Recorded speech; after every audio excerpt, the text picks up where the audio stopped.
तो हेलो। तो आज हम लोग देखने वाले हैं झारखंड डीएसपीएमयू रांची रांची कॉलेज के जो पीजी सेमेस्टर 1 है उसके अंदर कौन कौन से क्वेश्चन आए थे। ये एग्जाम हुआ था फरवरी 2025 में और अभी चल रहा है फरवरी 2026। एक साल पहले सेमेस्टर 1 में कौन कौन से क्वेश्चन आए थे। जैसा कि आप लोगों को पता है सिलेबस के साथ, ठीक है। तो एक ब्रीफ इसका हम आपको बता देते हैं। देखो, जब आप लोग पीजी में आ गए हो तो आपको पहले पहले तो एकदम ऐसा लगेगा कि सिलेबस पूरा चेंज हो गया। पहले हम लोग क्या छोटे मोटे थे, भारत के बारे में पढ़ते थे, आगे पीछे पढ़ते थे, जो बड़े बड़े काम होते थे, ठीक है। लेकिन अब हम लोग स्टार्ट किए पढ़ना पूरा विश्व, क्योंकि हम है हिस्टोरियन। हम अभी नहीं है लेकिन बने गए, ठीक है। तो जो हिस्ट्री पढ़ता है उसको हिस्टोरियन कहते हैं। तो हिस्टोरियन का कार्य क्या है? पूरा दुनिया की हिस्ट्री को समझना, ठीक है। मान के चलो कि ये अमेरिका, दक्षिण अमेरिका, अंटार्कटिका, ऑस्ट्रेलिया, यूरोप और एशिया, ठीक है। तो एशिया की हिस्ट्री हम लोग को पता है, अंटार्कटिका में हिस्ट्री नहीं है। ये जो यूरो वाले हैं, यूरो वालों ने कहाँ राज किया? ऑस्ट्रेलिया में। कहाँ राज किया? अमेरिका में। कहाँ राज किया? दक्षिण अमेरिका में। और इसी ने कहाँ राज किया? अफ्रीका में। यही कारण है कि हमें मेनली फोकस कहाँ पर करना है? एशिया, क्योंकि हम लोग यहाँ पर पैदा हुए तो यहाँ की हिस्ट्री जानना प्योर एकदम प्योर एकदम प्योर एकदम प्योर चाहिए। और ये चाचा लोग इतना दूर दूर तक कैसे इसमें अपना यहाँ पर कब्जा किया, कैसे इन्होंने इतने बड़े साम्राज्य का स्थापना किया, कौन कौन से राजा थे, आखिर इनके अंदर क्या वो विशेषताएं थी कि भाई लोगों ने इतना दूर दूर तक कब्जा वब्जा कर लिया, ठीक है। तो वही इसके अंदर है। अब क्वेश्चन ही उसी तरह से पूछेगा कि आप लोग को देखो, क्वेश्चन तो हमेशा है कि जो सामने वाला चाहता है ना, क्वेश्चन पूछने वाला, वो चाहता है कि बच्चा पास हो जाए, और जो साइन करता है वो भी चाहता है कि बच्चा पास हो जाए, ठीक है। तो पहले हमको ये सब आइडिया नहीं था, सेमेस्टर 1 सेमेस्टर 2 कुछ आइडिया नहीं था, सेमेस्टर 3 में थोड़ा बहुत आइडिया लगा कि क्वेश्चन बनते ही उस हिसाब से है कि बालक पास हो जाए और वो कुछ लिख दे। अगर आप हिस्ट्री में हो और आप जिंदा हो, और जिंदा हो बोल के 15 दिन का भी क्लास होता है, तो 15 दिन में अगर 2 दिन भी सही से आप केवल सिलेबस को पढ़ लेते हो, यूट्यूब में तो आज के वीडियोस मिल ही जाता है, केवल सिलेबस को पढ़ लेते हो तो आप उसके अंदर पास हो जाओगे, ठीक है। तो सीसी वन वाला क्वेश्चन है, मिस्र में की भौगोलिक स्थिति। एक दोस्त है हमारे उसने ये क्वेश्चन छोड़ दिया, मिस्र की भौगोलिक स्थिति का क्वेश्चन छोड़ दिया। अब इसके अंदर तुमको ना राजा के बारे में लिखना है, ना राजतंत्र, ना आर्थिक, ना धार्मिक, ना सामाजिक। लिखना क्या है? भौगोलिक स्थिति। इससे आसान क्वेश्चन हिस्ट्री में नहीं आता है। आराम से नील नदी लिखो, देश वेश के बारे में लिखो, लाल सागर, नीला सागर, पीला सागर। धार्मिक सुधार, आखिर टाइम में तो पता है ना, शिकार। अब जब शिकार व्यवस्था थी यूरोप में, तो उस समय किस तरह की धार्मिक व्यवस्था वहां पे चलती थी। अब धार्मिक व्यवस्था ऐसा तो नहीं था कि थाली में प्लेट फूल लेके जाते थे, उसके सामने चढ़ा देते, ऐसा तो नहीं था। एक देवी होती थी, और अधिकतर देवी किसके होती? प्राकृतिक होते, वो चंदा मामा, सूरज मामा। हम लोग इसी से ना निकले। कंफ्यूशियस, देखो यहाँ पर सबसे पहला जो स्टार्टिंग वाला है, इसके अंदर आपको शायद 3 के बारे में पढ़ना है। हाँ, 3 के बारे में पढ़ना है, ठीक है। हम लोग का ये सबसे घटिया सब्जेक्ट था, सबसे घटिया। और इसके बारे में क्यों नहीं बताया गया, हमको नहीं पता। हम्मुराबी, कंफ्यूशियस, और एक कहाँ गया, नहीं दिख रहा है, एक और था, ठीक है। तो एक हम्मुराबी है, इतिहासकार है, कंफ्यूशियस एक इतिहासकार है, ठीक है। और एक और इतिहासकार है, इसके अंदर शायद नहीं है, सिलेबस में आप लोग के होगा। तो वो इतिहासकारों के बारे में पढ़ना है, और वो इतिहासकार आखिर किए क्या थे, मतलब वो इतिहासकार नहीं, वो जो लेजेंड थे, वो लेजेंड ने क्या क्या कार्य किया था उनके बारे में। ये चीन में था, और चीन में इन्होंने कुछ बदलाव किए थे। बहुत निम्न जाति से आता था, ये भी बहुत निम्न जाति से आता था। बाद में ऐसा राजा बना, एक पत्थर लिया, पत्थर में बहुत सारे नियम बना दिए। पहला नियम बनाने वाला यही था। धार्मिक के लिए शायद इन्होंने पहला काम किया था, धर्म निकाले, कंफ्यूशियस धर्म निकला हुआ था, ठीक है। ये सांग राजवंश। तो चीन में बहुत सारे राजवंश हुए थे, उसमें से एक था सांग राजवंश। उसके बारे में आप ऊपर होंगे तो उसके बारे में आप लिख सकते हो, ठीक है। ये सब बहुत सिंपल चीज है, इतना हार्ड नहीं है। जैसे अकबर, मुगल, ये सब होता है ना, 5 गो राजा याद करो, 5 गो धर्म याद करो, और 5 गो वंश याद करो, उसके अंदर लिख दो। अब लिखोगे कैसे? यहाँ सांग लिखो, यहाँ हांग लिखो, यहाँ चांग लिखो। अब 4 लाइन तो ऐसे ही भर जाएगा, ठीक है। पेज ही ना भरना है। होमर युग, स्टार्टिंग वाला। यूरोप में सबसे पहले अंधकार युग था।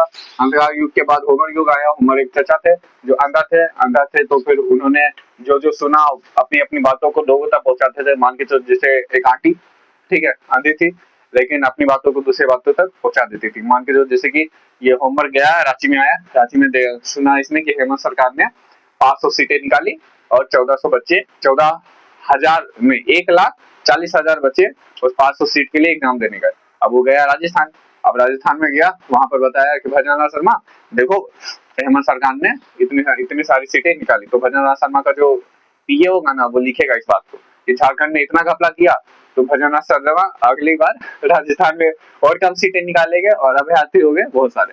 तो इसी तरह से वो जहां जहां जाता था वहां अपनी बातें पहुंचाता था और जो देखने वाले थे इनकी बातों को नोट करते थे। ठीक है, तो वही होमर युग है। इसकी तो बुक का नाम याद नहीं आ रहा हमको, नहीं याद आ रहा, होमर युग। ठीक है, ये केबीसी का क्वेश्चन भी था एक बार।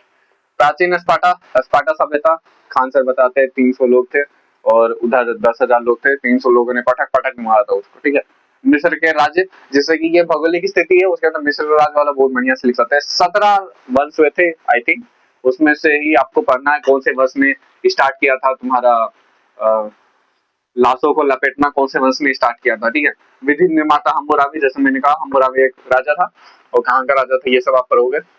और उसके अंदर आपको पता चलेगा काला पत्थर के ऊपर इसका बहुत बहुत फैक्ट चीज है, उसको आप याद करोगे तो हो जाएगा। ठीक है, पेरिक्लस उपलब्धि, हमको लग रहा है ये तीसरा राजा पेरिक्लस ही है। ठीक है, उसके बाद रोमन साम्राज्य का पतन, रोमन साम्राज्य के लिए भी बहुत सारा लिख सकते हो। अगर आपको इसमें से 15 में से 2 क्वेश्चन लिखने का रहता है, ठीक है, हम ये लिखे हम ये लिखे, अब ये सब बहुत आसान है, आप लोग जब जाओगे पढ़ाई करोगे तो फिर आपको उतना हार्ड नहीं लगेगा। ठीक है, केरोस क्या होता है, केरोस प्रारंभिक यूरोप में जो राज्य होते थे, जो जिला होता था उसको केरोस कहते थे। ये क्या है, पॉपुलाइटिस, आई थिंक ये वो है जो जब एक देश दूसरे देश को मारता है, वहां पर जो सैनिक है उसको बंदी बना के अपने पास ले आता है, तो उसको हेप्लोटिस कहते हैं, देख लेना। तो गेरोसिया भी वही जिला स्तर का कुछ है। रोमन काल में कौन कौन से लोग थे, रोमन काल में कौन राजा था, उसके बारे में ये 1 नंबर की क्वेश्चन पूछा हुआ है। यहाँ पर ये 5 क्वेश्चन है जो 15 नंबर में पूछे गए थे, ये 6 क्वेश्चन है जो 5 नंबर पूछे गए थे। 5 नंबर का क्वेश्चन रहेगा, 4 पेज लिखो, 6 पेज लिखो। स्टार्टिंग तो 15 से करते हो ना, हम पहले नहीं करते थे, हम सेमेस्टर 3 में समझे कि स्टार्टिंग हम लोग को 15 से करना, क्योंकि हम पहले 5 नंबर का क्वेश्चन 10-10 पेज का लिख देते थे, क्योंकि पहले जब एग्जाम में बैठोगे ना तो आपको आइडिया लगेगा कि यार आपके पास फुल नॉलेज है, लेकिन जब आप एग्जाम लिखते जाओगे तो उसके बाद आपका प्रॉब्लम होते जाएगा। सीसी 2, अब यूरोप था, यूरोप के बारे में आपको पूरा जानकारी लेना है, क्यों लेना है ये सब हम बता दिए। ये प्रारंभिक यूरोप के बारे में, यूरोप यूरोप में एक अलग सा वो चल रहा था, सभ्यता चल रही थी, नीचे मिस्र की सभ्यता चल रही थी, मिस्र के बारे में क्वेश्चन है। उसके बाद अगल में मेसोपोटामिया सभ्यता चल रही थी, मेसोपोटामिया के बारे में क्वेश्चन है। ठीक है, और ये केरोस वगैरह छोटा छोटा वो प्राचीन काल के जो छोटे छोटे चीज है, जैसे प्राचीन काल में वैदिक सभ्यता में क्या प्रांत कहा जाता था, और फिर उर होता था, बलि होता था, वो सब के बारे में जैसे वैदिक समय पढ़ते हो ना वैसे ही है ये सब। ठीक है, वो करवर के बारे में आप वहां पे जानोगे। अब ये जैसे प्राचीन काल से निकलेगा, प्राचीन यूरोप से निकलेगा, मध्यकालीन यूरोप में पहुंचोगे। मध्यकालीन यूरोप में ये डायरेक्ट क्वेश्चन है, इसको कुछ नहीं करना, बहुत सिंपल है, मतलब जब आप पढ़ोगे तो। मध्यकालीन नगर, सबसे पहले नगरों के बारे में बात होगी, यूरोप में विज्ञान के बारे में बात होगी, प्रस्थापन क्रिया के बारे में बात होगी। मान के चलो कि पहले ये भारत हो गया, ठीक है, ओहो ये हो गया भारत, पहले आर्य यहाँ थे, आर्य के बाद यहाँ आए, फिर यहाँ के बाद यहाँ आए, फिर इसके बाद यहाँ आए। मगध में पहला राजा बना, तो राजा पहला राजा यहाँ पर है ना, तो वैसे ही टाइप का यूरोप था। यूरोप मान के तो छोड़ दो यार, यहाँ पे ये इटली मान लो, ठीक है, तो पहला सभ्यता यहाँ पर थी, फिर यहाँ पर आए, फिर यहाँ पर आए, तो यहाँ इटली या फिर जो दूसरे जो राज्य थे वहां से पहली सभ्यता उभरनी स्टार्ट हुई। वो सभ्यता जहां से उभरी उसका नाम था केलोरेंजन राज्य। ठीक है, तो वो केलोरेंजन राज्य में एक राजा था, उसका नाम था सालिमा। कहाँ गया सालिमा, ये रहा सालिमा। अब यूट्यूब में आप सर्च करोगे तो सालिमा आपको मिलेगा नहीं, तो सालिमन करके उसका नाम है, कुछ अलग ही नाम है उसका, हम बाद में कभी उसको बताएंगे। तो वो मध्यकालीन यूरोप में राजाओं ने प्रस्थापन किया, कहाँ पर किया, केलोरिंजियन समाज में। सबसे बड़े राजा कौन बना, सालिमा बना। सालिमा के बारे में इतिहासकार बताते हैं, सालिमा ने जो कार्य किए, जैसे कि नगरों को बनाया, विज्ञानवाद का उदय किया, कृषि का लाया, ठीक है, सामंतवाद का वहां पर उदय किया, वहां की सामाजिक क्रियाओं के बारे में लिखना है, कार्य सालिमा के कार्य के बारे में लिखना है, समांतर उत्पत्ति के बारे में लिखना है। मान के चलो कि जैसे इटली में हो गया सालिमा, ठीक है, तो आप इंग्लैंड में कोई और होगा, स्पेन में कोई और होगा, अर्जेंटीना में कोई और होगा, ठीक है। और अगर आपको ये जो चैप्टर 1 है तो एक काम करो, यूरोप का मैप लो। यूरोप का मैप आपको लाइन से याद होना चाहिए, जॉर्जिया, आर्मेनिया, अजरबैजान, तुर्की, साइप्रस, सीरिया, लेबनान, नहीं ये तो मिडिल ईस्ट हो जाए, ठीक है। तो आपको सारे के सारे राज्य, सारे के सारे देश आपको याद होने चाहिए। और अगर आपको याद है तो वहां पर आप जब मैप बनाओगे ना, तो उसका एक अलग ही कॉम्पैक्ट में सॉरी इम्पैक्ट इम्पैक्ट करेगा। तो यहाँ पर समझ गए, पारंपरिक नगर, यूरोप में विज्ञान, प्रस्थापन क्रिया, सालिमा, कृषि, सामंतवाद, सामाजिक, सालिमा के कार्य, उत्पत्ति, मध्यकालीन नगर तथा उद्देश्य, मतलब वो उभर क्यों रहता है, ठीक है। जैसे कि वेनिस है, वो एक बंदरगाह है, तो बंदरगाह क्यों उभरेगा, व्यापार के लिए उभरेगा। कैलोरेंजियन राज्य कहाँ पे था, सालिमा के अंडर में। चार्ल्स महान, यही नाम है इसका,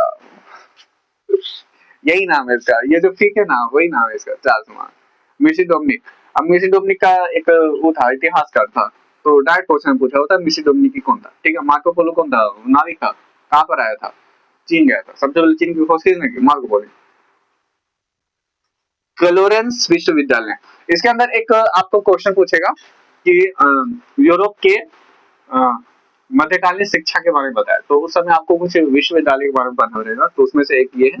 और इसका पूछा था कि what is the date to embezzlement, ऐसे कुछ, इंग्लिश नहीं आती भाई को।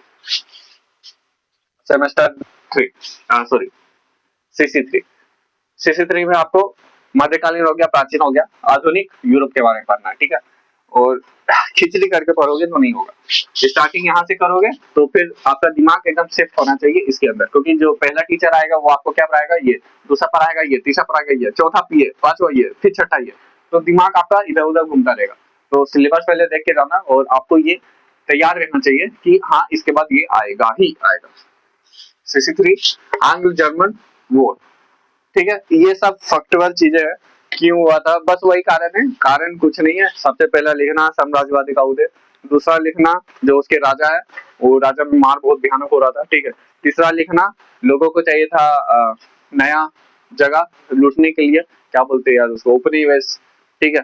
चौथा लिखना आपस में संघर्ष हो रहे थे, बहुत सालों से संघर्ष हो रहे थे, और ये जो आपस में जो लड़ाई होती है ना, देखो 1907 में आंग्लो रूसी, 1904 में आंग्लो फ्रांस, फिर उसके बाद यहाँ पर जापान का रनीसा हुआ, और फिर उसके बाद मोरक्को संकट हुए, आंग्लो जर्मन के वार हुए। अब इतने ज्यादा वार होगा तो एक वर्ल्ड वार तो बनता है ना, तो एक वर्ल्ड वार भी हुआ, और फिर वर्ल्ड वार कंप्लीट होने के बाद दूसरा वर्ल्ड वार हुआ, 10वां वर्ल्ड वार होने के बाद यूएसएसआर जो बहुत ज्यादा उछल रहा था अमेरिका पीछे, ये अमेरिका यूएसएसआर भी चल गया, ठीक है। तो ये ब्रॉड हम बता दिया आपको कि किस तरह से ये क्वेश्चन डायरेक्ट आता है, ये सब के बारे में डायरेक्ट आप लोगों को पढ़ना है। आंग्ल जापान, रूस जापान युद्ध, बेसीरिया का युद्ध, आर्थिक संकट 1928, बहुत ज्यादा युद्ध हो गए थे, तो उसका याद हमको याद नहीं आ रहा, आर्थिक संकट क्यों होता। फर्डिनेंड की हत्या, गोभी करके इसका नाम है इसका, ठीक है। फर्डिनेंड की हत्या गावी करके, उधर से याद आ जाएगा। न्यू डील कार्यक्रम 1930, कुछ खास नहीं, आर्थिक मंदी को हटाने के न्यू डील कार्यक्रम लाया था, कौन लाया था याद नहीं आ रहा, रूजवेल्ट आई थिंक। युवा क्रांति 1908, ये वाला क्वेश्चन छूट गया था, ये वाला क्वेश्चन जब छोटा, ऐसा चीज होता है ना, जब आपको कुछ चीज याद ना आए तो वो हमेशा याद हो जाती है, तो यही है, ये क्वेश्चन छूट गया था। सेकंड बाल्कन युद्ध, तो सेकंड बाल्कन युद्ध क्यों हुआ था, केजर विलियम है वहां पर चल गए थे, और पहले बोला कि नहीं ये मेरा है, फिर फ्रांस आया, फिर ये मेरा है, मतलब दो बिल्ली के सामने एक और रोटी रख दी गई थी। नहीं बाल्कन युद्ध नहीं, सॉरी, मोरक्को संकट। जब आप पढ़ोगे, बस क्वेश्चन ये देख लो, ये क्वेश्चन आता है, नाजीवाद के ऊपर क्वेश्चन आता है, यूएसएसआर के ऊपर क्वेश्चन आता है। जो अगर आप हमको बोलोगे तो हमने क्या लिखा था, देखो इसके अंदर बता देते हैं। हमने इसमें लिखा था सालिमा के कार्य, सालिमा आपको इसके अंदर सालिमा के बारे में पढ़ना है, और कुछ पढ़ना ही नहीं है, ठीक है। तो सामर्थ्य उत्पत्ति भी अगर लिख लो ना तो आसानी है बहुत। अब स्विट्जरलैंड वेनेसा हो गया तुम्हारा, ठीक है, हेग हो गया, तो ब्रिटेन हो गया, लंदन हो गया, इस सब के बारे में लिखना। अब वर्ल्ड वॉर 2 के बारे में कौन नहीं लिख लेगा, पेरिस के संधि के बारे में कौन नहीं लिख लेगा, ठीक है। ये सब आप लिख सकते हैं, इधर से वो 5 नंबर का क्वेश्चन हो गया, इधर ये सब हो गया, इधर से ये 5 नंबर क्वेश्चन हो गया। तो ये हो गया आपका पूरा यूरोप कंप्लीट। अब यूरोप को हम लोग पढ़ लिए, अब हम लोग को पढ़ना है इतिहास क्यों पढ़ते, तो इतिहास का पुरातत्व से संबंध, इतिहास का अर्थशास्त्र से संबंध, इतिहास में कार्य कारण संबंध क्या होता है, ठीक है। उसके बाद हो गया इतिहास की वास्तुनिष्ठा क्या होती है, बुक विक्रमादेव चरित्र, क्यों लिखा गया था, किसने लिखा था, वाई वाई। उसके बाद इतिहास, इतिहासकार, इतिहासकार की विशेषताएं बताओ। आई थिंक इतिहासकार का मानव शास्त्र से क्या संबंध है, इतिहास का समाज शास्त्र से क्या संबंध है, इतिहास का समाजवादी लेखन से क्या संबंध है, इतिहास का बौद्ध साहित्य से क्या, नहीं बौद्ध साहित्य में कैसा इतिहास लिखा गया, हमने ये लिखा था, हमने ये लिखा था। इतिहासवाद को समझाए। अब इतिहासवाद क्या होता है, इतिहास के बारे में जब आप लिखोगे तो आपको आइडिया हो जाएगा। ये डायरेक्ट क्वेश्चन थे, इसको हम सर्च करके लिखे क्योंकि इसका जो एमसीक्यू है बहुत हार्ड था। ठीक है, तो अतीत और वर्तमान का इतिहास अतीत और वर्तमान का सेतु है, किसने कहा था, ईएच का। भूगोल, इतिहास भूगोल का नेत्र है, किसने है। कार्य कारण सबसे पहले किसने दिया था, ईएच का। चीनी यात्री सबसे पहले कब आया था, सीमा, सीमा इधर नहीं, सीमा कौन। फर्स्ट अरब कौन था, अल खातून। और हेरोडोटस क्या बनना चाहता था, भूगोल। इतिहास के पिता का नाम, भूगोल। उसके बाद बहुत सिंपल क्वेश्चन बताया था, जैसे कि कलन, विलियन, इस तरह से। विक्रमादित्य देव से किसने लिखा था, विलियन ने। तो इसके अंदर बुक्स के बारे में पढ़ना है आप लोगों ने। 3 साल आप लोगों ने हिस्ट्री पढ़ी, उसके बाद 11th-12th में आप लोगों ने हिस्ट्री पढ़ी। 11th-12th वाली हिस्ट्री हटा भी दो, तो 3 साल आप लोगों ने हिस्ट्री पढ़ी। क्या सीखा, जो सीखा इसके अंदर पूरा का पूरा आपको लिख देना इस वाले चैप्टर में। ठीक है, अब इस वाले चैप्टर में आप मेरी बात करो तो हम तो फेलियर आदमी थे। देखो मेरे इतने नंबर आए थे, 300 के 300 सोचे क्या, 200 है माई। तो मेरे ज्यादा नंबर आते नहीं थे और उस समय मेरे को दिमाग भी नहीं था, अभी भी नहीं है। इसके अंदर मैंने केवल आपको एमसीक्यू क्वेश्चंस बताए। अभी सेमेस्टर 3 का एमसीक्यू क्वेश्चन बताने जा रहा हूँ, अभी रिसेंट वाले, एकदम उसके अंदर आग लगी हुई है क्योंकि वो वाले सारे के सारे दिमाग में बैठे हुए, अभी 2 दिन पहले एग्जाम कंप्लीट हुआ। तो ये थे सेमेस्टर 1 के क्वेश्चन। इसमें हम एक दो काम करते हैं। ठीक है, पहले तो ये यूरोप का जो एक इतिहास है, यूरोप का फुल टू इतिहास स्टार्टिंग से एंड तक सिलेबस वो आपके सामने ला देंगे। ठीक है, दूसरा एक यूरोप का मैप ला देंगे जो आप बना दो। ठीक है, और इसके अंदर हम क्या हेल्प कर सकते हैं आपका, ये सब इतने बड़े बड़े क्वेश्चन ये है ना, अगर इसके हम पढ़ाने बैठे तो कम से कम हर एक टॉपिक पे हर एक, हम नाजीवाद के अंदर अगर आप कितना लिख सकते हो आप सोचो, नाजीवाद के अंदर हिटलर के बारे में आप कितना लिख सकते हो। मतलब एक बंदा है, जीता जागता बंदा, उसकी एक बुक है माइकेल, ठीक है, यानी कि मेरा इतिहास है कुछ नाम है, तो आप उसके बारे में केवल एक बुक को उठाओ और बुक में खाली 200 पेज से कितना आप लिख सकते हो, आप सोच रहे हो बहुत सारा लिख सकते हो। तो इसके अंदर फुल टू लिखने के लिए आप पेरिस की संधि में इतनी सारी संधि हुई थी, क्यों हुई थी, आप उसके बारे में कितना लिख सकते हो। उसके अंदर कितने लोग थे, गंगा सिंह उसी के अंदर थे, भारत के गंगा सिंह जिसने वहां पर साइन किया था। केबीसी का क्वेश्चन बताओ, हिस्ट्री का क्वेश्चन केबीसी में आ रहा है, और वो भी 1 करोड़ का क्वेश्चन था भाई। तो इस सब के बारे में कितना लिख, बहुत साहित्य के बारे में कितना लिख सकते हो, कितने सारे उसके अंदर। अंगुत्तर निकाय के अंदर 50 को, और उसके क्या बोलते हैं, त्रिपिटक बोलते हैं ना, अभिधर्म पिटक, सूत पिटक, कितना लिख सकते हो इसके अंदर, बहुत सारा। लेकिन तब जब आप क्लासेस करो वो पढ़ो। ठीक है, तो आज के लिए इतने, हम कोशिश करेंगे अगर वीडियो बन जाए तो।